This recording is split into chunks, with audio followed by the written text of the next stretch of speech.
Hey, welcome! Today we're diving into one of the most essential tools in the whole AWS world, Amazon CloudWatch. But here's the thing, we're not just going to talk about what it is. We're going to cover how to set it up the right way, the secure way, right from the very beginning.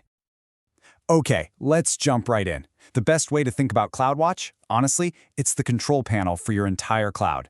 It's mission control. It's the dashboard that tells you what's really going on under the hood. Let me ask you a question. Right now, are your cloud applications just flying blind? Seriously, think about it. If your website suddenly slows to a crawl or a critical app just dies, how would you even know? Where would you even start looking? That total lack of visibility, that's the nightmare scenario we're here to solve. And that's exactly where CloudWatch comes in. It is, quite literally, your eyes and ears inside the AWS cloud.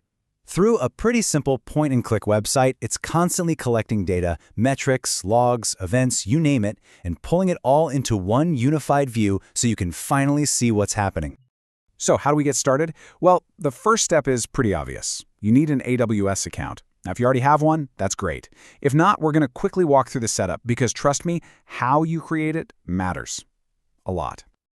The actual process is super straightforward. You just head to the AWS sign-up portal, follow the instructions on screen, and do a quick verification with your phone. It's a standard setup, but what this process creates behind the scenes is incredibly important.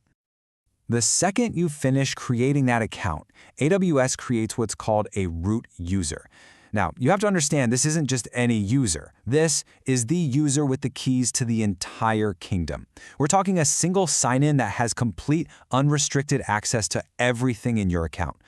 And because it's so incredibly powerful, AWS basically yells this from the rooftops in their documentation. The absolute best practice is to not use this root user for your day-to-day work. The idea is you create other users for that, and you lock the root user away for emergencies only. Which brings us to the most critical part of this entire explainer, setting up your account the right way, the secure way, from day one. Getting this part right will prevent a universe of headaches later on, I promise. So let's break it down into two simple, totally manageable goals. First, we need to lock down that all-powerful root user. Second, we're going to create a separate admin user that we'll actually use for our daily tasks, like working with CloudWatch. So for goal number one, the magic word is multi-factor authentication, or MFA. You are going to sign in as the root user just this one time for this setup and immediately turn on MFA. Think of it as putting a second digital deadbolt on the master door to your entire AWS account. It's absolutely non-negotiable. Now for goal number two, creating our admin user. We're going to use a service called IAM, Identity Center. This is the modern, recommended way to manage all your user access. You'll just go in, create a new user for yourself, and give it administrative access. This user is powerful, for sure, but it's not the root user, and that's exactly the kind of security separation we want. All right, with that secure foundation in place, the hard part is officially over. Now it's time for the payoff. Let's actually log in and take a look at the CloudWatch console. You can just go directly to this URL, and remember, from now on, you're going to sign in with that new administrative user you just created, not the root user. That root user is now safely tucked away, protected by that MFA deadbolt.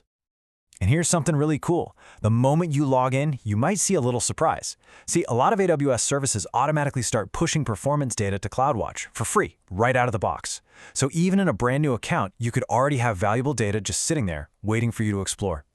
So now that you're in the console, you have this amazing visual tool at your fingertips. But as you get more advanced, you're going to want to automate things. And for that, we need to talk about the other main way to interact with CloudWatch, the command line. And this breaks down the difference perfectly. The CloudWatch console, that's your visual point-and-click world for building dashboards and just exploring what's there. The AWS Command Line Interface, or CLI, well, that's your code-based tool for things like automation, scripting, and pulling data programmatically. And here's a little pro tip. You might see references online to an older CloudWatch CLI. Just ignore it. The modern tool you want to learn is the AWS CLI. It's the one that gets all the new CloudWatch features first, so it's the one you want to be using. So there we have it. We've gone from creating an account to securing it properly, and finally to accessing our monitoring hub. The setup is done. Your secured dashboard is ready and waiting. The only question left is, with all this new power at your fingertips, what will you measure first?